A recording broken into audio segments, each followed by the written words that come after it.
जय माता दी सबको। कैसे हो आप सब? आई होप आप सब अच्छे होंगे। सो जय माँ भद्रकाली। शनिवार है आज और माँ काली का वार है, सबका ही वार है। तो आज बात करते हैं बिना वक्त गवाए। किसी ने मुझसे पूछा है कि मैं घर पे डेली हवन करना चाहती हूँ, तो उसके क्या नियम है और मैं कैसे करूँ। तो आपने ये सोचा कि आप डेली हवन करना चाहते हो तो बहुत अच्छी बात है, क्योंकि डेली अगर कोई बंदा हवन कर रहा है तो बहुत अच्छी बात है। बहुत सारे बेनिफिट हैं हवन करने के भी। तो पहले तो मैं आपको ही बता दूं, जिन्होंने पूछा था कि क्या नियम है। नियम कुछ भी नहीं है। सुबह 5 बजे आपने उठना है, नहा धोना है, जो भी आप करते हो। उसके बाद में 5 से लेकर 7 बजे के बीच में आप कभी भी हवन कर सकते हो। वैसे जो बेस्ट टाइमिंग में मैं बताऊं तो 5 बजे का है। 5 से 6 के बीच में आप हवन कर लीजिए। और रात के समय आप कभी कभी सोचते हो ना कि मतलब चलो आज हमने दिन में नहीं किया तो हम शाम में कर लेते हैं, रात में कर लेते हैं। मतलब एक कुछ इच्छा पूर्ति के लिए आप लोग करते हो कि मेरी ये इच्छा है तो तब तक मैं हवन हवन करूँगी या करूँगा। तो फिर उस दिन बाई चांस ऐसा होता है, किसी दिन की इमरजेंसी नहीं हो पाती, कोई इमरजेंसी आ जाती है तो नहीं हो पाता, तो हम सोचते हैं कि रात में कर लें। तो ऐसा आप बिल्कुल भी नहीं सोच सकते। अगर आप सिंपल तरीके से पूजा करें और आप सात्विक है, क्योंकि आप रात में हवन कर ही नहीं सकते। रात में हवन जो साधक लोग होते हैं या जो तामसिक लोग होते हैं, मतलब जो जिन्हें जिनकी सात्विक पूजा से थोड़ा अलग पूजा चलती है, उनको ही अनुमति होती है रात में हवन करने की। ठीक है, जैसे मेरा हवन होता है तो मैं अभी मेरा परमानेंटली ही हो रहा है तो मैं रात में करती हूँ। लेकिन अगर मैं दिन में भी करूँ तो बहुत अच्छी बात हो जाती है। तो वेल एंड गुड। अगर आपने ये सोचा है कि आप डेली हवन करना चाहती है, करना भी चाहिए। वैसे हिंदू धर्म में मान्यता है तो। और हवन करने की परंपरा तो पहले से चली आ रही है, क्योंकि हवन के बिना हमारी कोई भी पूजा स्वीकार नहीं होती है। फिर चाहे तामसिक हो, सात्विक हो, कैसी भी हो, हवन के बिना हमारी कोई भी पूजा स्वीकार नहीं होती है। दूसरा आपने ये ध्यान रखना है कि जो हवन कुंड के आसपास जब आप आहुति दे दोगे तो हवन कुंड के आसपास जो सामग्री डलती है आप उसको उठा के बाद में डाल देते हो ना हवन कुंड में, वो काम आपको नहीं करना है। मैं भी ऐसे करती थी पहले, लेकिन आपने ऐसा बिल्कुल भी नहीं करना, क्योंकि आपने जितने भी फिर उस टाइम पे पूजा की है ना हवन करते टाइम, वो सब कुछ खंडित हो जाएगा। आपकी पूजा उस दिन की स्वीकार नहीं होगी। तो वो जो सामग्री हवन कुंड के आसपास डलती है वो आप अलग डाल दें, उसे हवन कुंड में ना डालें। और जब आप अग्नि प्रज्वलित करते हैं तो कभी कभी नहीं होती है तो हम लोग फूंक से ऐसे मारते हैं ना, तो वो काम नहीं करना है, वो खंडित हो जाएगी, तब भी आपकी पूजा स्वीकार नहीं होगी। और भोग जो आप अपने भगवान को डेली देते हो, देखो अगर आप प्रॉपर तरीके से हवन करना चाहते हो तो वेल एंड गुड। आपको पता ही है कि क्या क्या सब अलग अलग भोग देते हैं, कि 5 फल, पंचमेवा, खीर, हलवा, हलवा पूरी। देखो ये सब करने की आपको ज़रूरत नहीं है, मैं बताऊँ तो, क्योंकि आप डेली हवन कर रहे हो। तो आप सिर्फ इतना करें कि आपने अपने भगवान को जो आप डेली भोग देते हो, जब माँ की पूजा कर रहे हो, चाहे आप शिव जी की पूजा कर रहे हो, किसी की भी पूजा कर रहे हो, बस सेम भोग वो आपने हवन कुंड में देना है। ठीक है। लेकिन मैं बताऊँ तो अगर आप डेली खीर या हलवे का भोग दे तो बहुत अच्छी बात है। खीर का दो या हलवे का दो तो बहुत अच्छी बात है।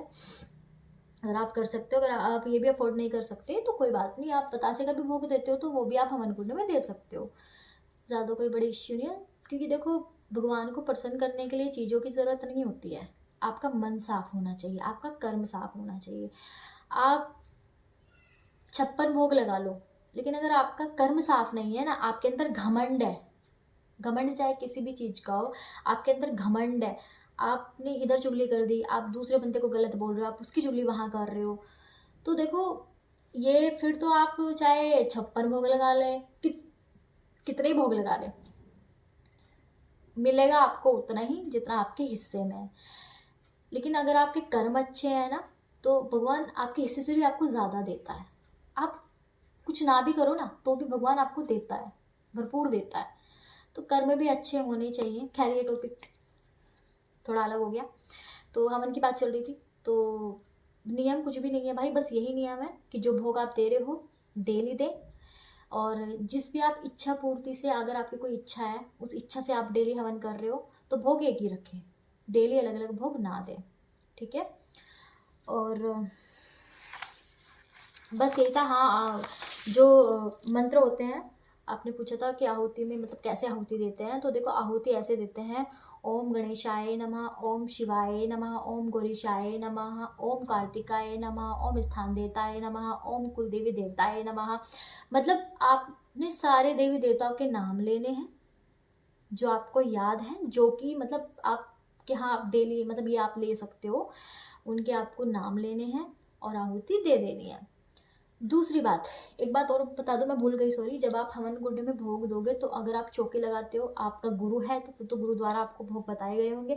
लेकिन अगर आप पे शक्ति मतलब आप वैसे ही नॉर्मल चौकी लगा रहे हो और आपका कोई गुरु नहीं है, तो आपकी गद्दी पे देखो सबसे पहले अपने देवी देवताओं का भोग जाता है, फिर अपने कुलदेवी जो है आपकी या कुल देवता जो भी है उसका भोग जाता है, फिर आपके बालाजी महाराज का भोग जाता है, फिर आपकी गद्दी पे जो दूसरी शक्ति इनके साथ चल रही है उसका भोग जाता है, फिर आप माँ काली की, माँ दुर्गे की, शिव जी की या किसी की भी भगत हो, फिर आपका उनका भोग जाता है।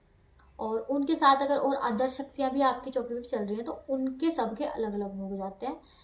लेकिन अगर कोई बंदा चौकी लगा रहा हो तो उसको भोग पता ही होता है वैसे तो लेकिन जो नॉर्मल सात्विक लोग हैं, जो सात्विक तरीके से पूजा करने चाहते हैं, उनको सबसे पहले तो अपने देवता का, फिर अपने कुलदेवी या देवता जो भी आपके हैं उनका, फिर स्थान देवता, फिर आपकी जो ग्रामीण जो देवियाँ होती हैं उनका भोग देना है। उसके बाद में आपने बालाजी महाराज का भोग देना है, बालाजी महाराज का आपने देना ही देना है। फिर आपने जो भी आप जिस भी भगवान की पूजा करते हो उनका भोग देना है, बस इतना कर देना है, इससे ज़्यादा कुछ नहीं करना है। अगर आपका सामर्थ्य इससे ज़्यादा का है तो आप इससे ज़्यादा कुछ भी कर सकते हो भाई। तो उम्मीद है आपको वीडियो समझ में भी आई होगी, अच्छी भी लगी होगी। तो किसी ने मेरे से मैम मसानी के बारे में पूछा है, आई थिंक कोई लड़का है, मुझे याद नहीं है।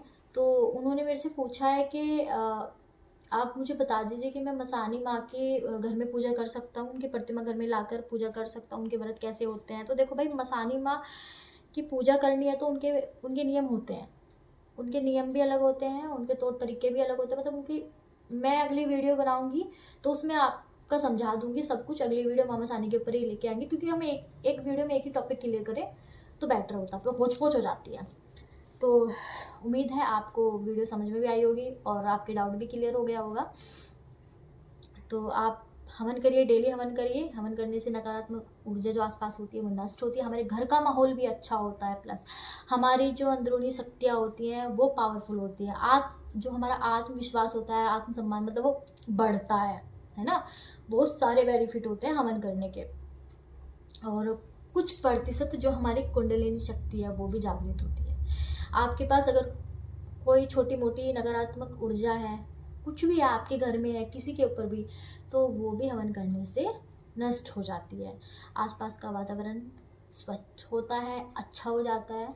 तो हवन करने के बहुत सारे बेनिफिट है, आप लोगों को पता ही होगा, तो वो मैं बताना नहीं चाहूँगी। तो माता रानी आपके भंडारे भरे रखे हैं ऐसे ही। मिलते हैं नेक्स्ट वीडियो में, तब तक के लिए जय माता दी।